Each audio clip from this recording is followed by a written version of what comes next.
Hey friends, this is Bobby Shanks, and this is your weekly installment of Kitchen Talk. Thanks for joining us here after the 4th. We have a lot to talk about and go over, and I have my very special co-host with me today. Donna Mitchell with Gershman Mortgage. And we missed last week because we did. It was the 4th of July. It was the 4th of July. I know. Cheers. Yeah, super fun. I had a super great day. What did you do? Yeah, I know. We wanted to talk about it because first of all, we wore our patriotic shirts. July 4th Shanks Yes, Realty Group shirts. Which I love. I did a 5K, so it was actually kind of unusual because there used to be so many 5Ks out there. Arnold used to do one. Yeah. I could not find a single one in Jefferson County to run. Are you kidding me? I'm not kidding. So Arnold used to do the one that benefited the food pantry. And they still do collections and stuff for the food pantry. They were actually doing some collections for personal items up at the Arnold Rec Center this week. But no run. They used to do the firecracker run. So anyway, I think there was only two in our area. Yeah. O'Fallon, which I wasn't going to drive to, and Chesterfield. So I did the Chesterfield run. It was at the Chesterfield Athletic Fields there. The weather was not too bad early in the morning. It was a nice little run. You kind of run through the fields, and then you go up to the levee, and you run down the levee in the back. It was, I know, I love it. It was only a 5K. Flip it. Oh, it's so heavy. Oh my God. Oh, it's like gold. It's liquid gold. Actually, okay. Yes, I brought my medal. How many of these would you say?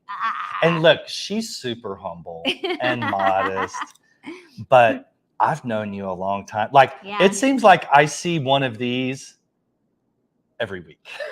So I haven't for like 20 years. I haven't done a lot of racing yet this summer, and I wanted to get this one in because I'm going to be out for the rest of the summer from running, which we'll kind of talk about. But yeah, so I got first in my age group, which I know my daughter used to always say, "Oh, you won that for the old people group." Oh, that's gotta hurt. But I was also the 14th overall female finisher. Which is pretty cool. And imagine in a field that there were hundreds. Chesterfield would garner. Chesterfield is actually very competitive. Yeah. So I think there were almost 30 people in my age group alone, and I did win my age group. And then but 14th over out of for all females, all ages. Of 100 or 200 or something. There were I think 300 racers, so maybe half-ish were women. So yeah, so I was proud. I think you're doing fine. I like it. 14 out of a couple hundred, and here's the thing that's funny, because I've known you for a long time. Yes. And I used to run. You showed me how to be a runner. We ran together, and it was hilarious. I think we've talked about that. Where from the waist up, we would be walking, running on the track and talking, and from the waist up, we're side by side, just like this, right? But for you, it was like 2 strides, and for me, it's like 10. Yeah, it's like funny. The big bulldog, and then the little puppy named Spike. With the feet that are just yes. Right. Yeah, I loved running, but I mean, I clearly am not built to be a runner, and it was just so hard. You're just built for show. Yeah. I'm kidding. And you know what? I needed that. Thank you. That's so funny. Okay, firecrackers. Yeah. Okay. So you teased me about this last year. Mm-hmm. Do you know what I'm going to say? Well, I know you don't do firecrackers. I've never lit one in my life. Yeah. So I didn't. Yeah. My streak continues. I still have never lit a firework. I hung out with my boyfriend and his family, so his kids were out. Great. Yeah. Well, did you guys hang out here or somewhere else? At his house. Okay, cool. So we stayed local. And just kind of his neighbors blow everything up, and his sons did a little bit. Honestly, I went home early and didn't really watch too many fireworks, but we just kind of had a really chill, because it seemed like it was this long extended weekend. A lot of people took off Friday, right? And then Monday, everybody was off, I felt like. And then Tuesday was a holiday. So it was this nice, long, relaxing, but it's the holiday was the last day instead of the second day. Yes, yeah. And Courtney came in town, so my daughter was there, so I got to hang out with her. So it was just a nice, relaxing, doing a little bit of swimming, doing a little bit of barbecue, all that kind of stuff. Yeah. So what'd you guys? And I actually don't know, because we didn't really connect. I know you did. You had a project, but what was your 4th of July like? What'd you do? Well, so the main thing is it was my daughter's birthday on that Monday. So that was kind of our 4th of July I still day. remember when she was born, and now I she's like a know. teenager. Yeah. And so we, Jennifer and I, let all the kids buy a few fireworks. I They're so personally think expensive. fireworks are a waste of money. They literally are blowing up hundreds of dollars. Now, if the city of whoever wants to spend $20,000, $30,000 and put it on for the whole community, great. I Yeah. think that's a great PR community service thing. Yeah. Am I going to go out and spend $1,000 on fireworks to entertain my whole neighborhood? No.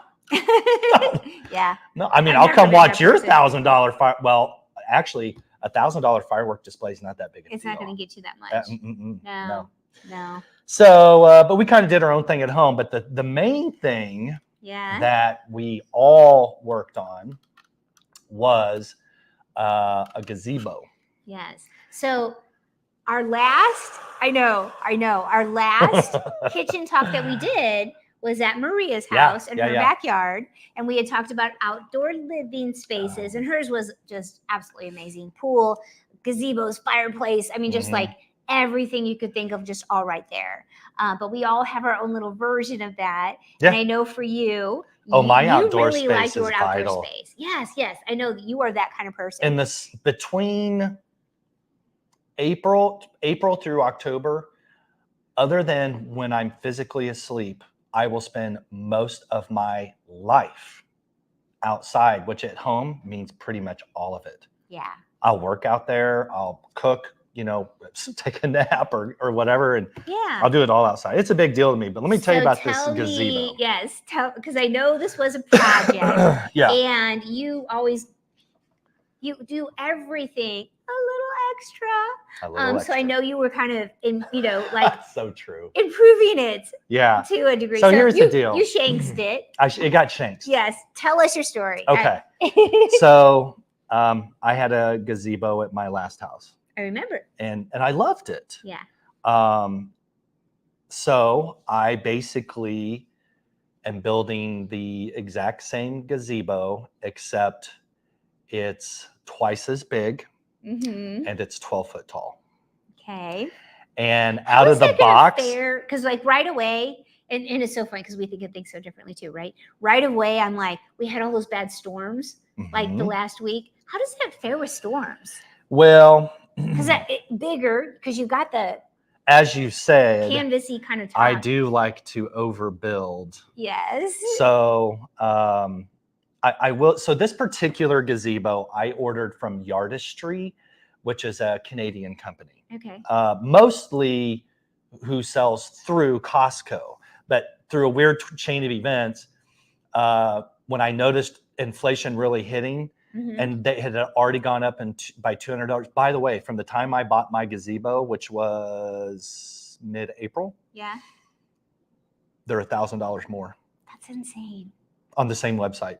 Yeah. Right now. Yeah. But through a weird twist of fate, I ended up buying my gazebo through, price matching through Home Depot. Okay. Home Depot takes their price matching very serious. However, they did not price match me with Costco because Costco is considered a wholesaler, not a retailer. Okay. See, they won't price match with a wholesaler. Interesting. So I ended up, because I was in a flurry to get the best price. I mean, it's a lot of money, so I want to try to shop a little bit. Yeah, it's a big item. It's a prudent thing to do. And I think when it was all said and done, I ended up saving myself about $500. And I can't remember who Home Depot price matched against. It probably was Lowe's. But anyways, I got it cheap. Okay, that's the boring part of the story. Yes. The interesting part of the story is, and I kind of put this on Facebook if anybody wants to watch a short video of how I made it 12 foot tall. Yeah. What was it originally supposed to be? Well, so to the bottom of the beam, which is like the lowest part, 7 foot 2.5 inches. Plenty of room. You're a Smurf, Munchkin. Okay, whatever. Oompa Loompa. So I made it 2 foot taller. So now the lowest part is 9 foot 2.5 inches, and to the ceiling is 12 foot 2.5 inches. Okay. And there's reasons why I did that, because I want to hang a television, a couple fans, lighting. And you know what it's like when you can walk into a house with an 8-foot ceiling and it's gorgeous. House across the street, identical house, identical builder, built the exact same, built at the same time, but it's got a vault, completely different house. Dramatically different house. An outdoor living space, but especially like what I'm building, is just as effective and important in your resale and total value of your home. Okay. So I don't have, I'm going to say it country boy style, I don't half-ass shit. I know that. I'm also going to add, though, because you just talked about real estate and resale. If it's permanently attached, runs with the land. It stays with the house. Yep. If it's not, oh, it's attached. Okay. Yeah. So, okay, just to cap this off on the gazebo. Yes. To cap it off on the gazebo, that's kind of funny. It came in, oh my heavens, 5 or 6 like 10-foot long boxes. I would guess that there were several hundred individual pieces of wood, all of which either had to be mechanically fastened or joined. And all the hardware, just to give you an example, you know, my like a fold out table. Yeah. So I have like this 8-foot by 3-foot fold out table, like a picnic table. Yeah. You can't even see the table once all of the brackets and screws and nails and so I'm going to guess somewhere in the neighborhood of 4,000 to 5,000 individual screws and pieces and everything else. It is a 4-person job that know what they're doing. Yeah. For 3 days. Wow. Okay. And like this. I mean, I've had help. Like this week that we put together for the foster kids. It was kind of like that. It was like 4 of those all at one time. Pretty much. No, 10. 10. Nice. Listen, I'm never doing that again. Now, once it's all set up and it's got the curtains and the furniture and you know the fire pit and all the pretty things, it'll be amazing. It'll be awesome. And then I'll be like, yeah, I'll do it again. No, I was gonna say, and then you're gonna find another house and you'll be like, oh, I'm gonna flip this house and then I'll go get another one, and then you'll have to do it all over again. I'm gonna tell you what. Because I've been around construction and basic, like, look, I know I'm kind of this white collar sales guy that people think I am, that I'm actually not. You know, I'm a blue collar guy. Like, those are my people. Don't get me wrong. I can hang out with the docs and the execs and all of those types too at the charity stuff. But at the end of the day, the average person, male, female, young, old, I don't care. I really believe that 8 out of 10 people on that project or one like it from that company will quit and hire somebody to finish it. Oh my gosh, 100%. Yeah. Wow. Anyways, thank you for asking. Are you going to share pictures of it? Well, yeah. Because I don't think I saw the finished. Actually, here's what's really funny. Yeah. And totally unintentional. And I know you're still doing it. Like, you're still putting, like you said, the curtains and all the other stuff. It's pretty much done now. It just needs all the final, like the decor stuff. Dress it up. Yeah. I want to see it when it's all done. Actually don't give us anything until we have like the final, like, total after, like, I'll tell you what I'm doing. Moment. Okay. Completely unbeknownst to me. Yes. I have a video camera up in the corner of my house, and it has been filming the entire progress. So just for fun last night, when I discovered it, because my security camera went off, and I'm like, oh, there's a deer. And then I went down and was scrolling. There's like 400 1-minute long, clips. Of you putting it together. And so I'm just going to let it roll. And when it's all done, that's from beginning, and I'm going to show it at like 50 speed. Yes. And all of that. Make it look like you popped it up in like 5 minutes. Done. So, well, okay. Gosh, happy 4th. I've had, I would say, one of the better and memorable 4ths I've had in a long time. I got to do some riding, got to do a little travel, got to go floating. Cool. Just kind of in the whole week and working on the gazebo plenty of times with my kids and girlfriend and her kids. And it's been great. Awesome. Yeah. Okay. If you're going to buy or sell a house, we do that too. We don't just build gazebos and run on 5Ks. What else you got? Yes. Anything else? Not really, but you Okay. guys are gonna miss me because I am. Yeah. I know. I'm gonna be out the next couple weeks. We miss you, Donna. I know. I've got to have a procedure done, so I'm having surgery tomorrow. I'm sure everything's gonna go okay, but I will say, as a woman in my mid 50s, reminding other women that it is important to get your annual exams. Like I feel like I'm healthy, right? Like I eat right, I exercise. You are healthy. Yeah, Very healthy. I had no indications other than just kind of feeling a little bit bloated, Yeah. that I had something going on, right? Mhm. So felt fine, and tests did not come back fine, and I've got great doctors. But I just want to encourage everybody, you know, there's a reason that we have great doctors out there, and there's a reason that we're encouraged to do an annual exam. Stay safe, stay healthy. I'm going to take care of my stuff and be out the next couple weeks, and then I'll be back. So We'll do our best to hold the fort down. right. It might look like a frat party when you get Oh back. my gosh. It probably will. You know, We'll have some animal guest stars. skins hanging from the walls. There's and- already on the Oh, table. there is already Yes, animal there's skins. already on the table. That's totally me, isn't it? Yes, it is. Well, Yes. from all of us and me especially, we love you. We'll be thinking about you, and Thank you. you know it'll be okay. Yeah, I'll be all right. Mm. Thank you. Take care, everybody. Happy 4th, everybody. Cheers.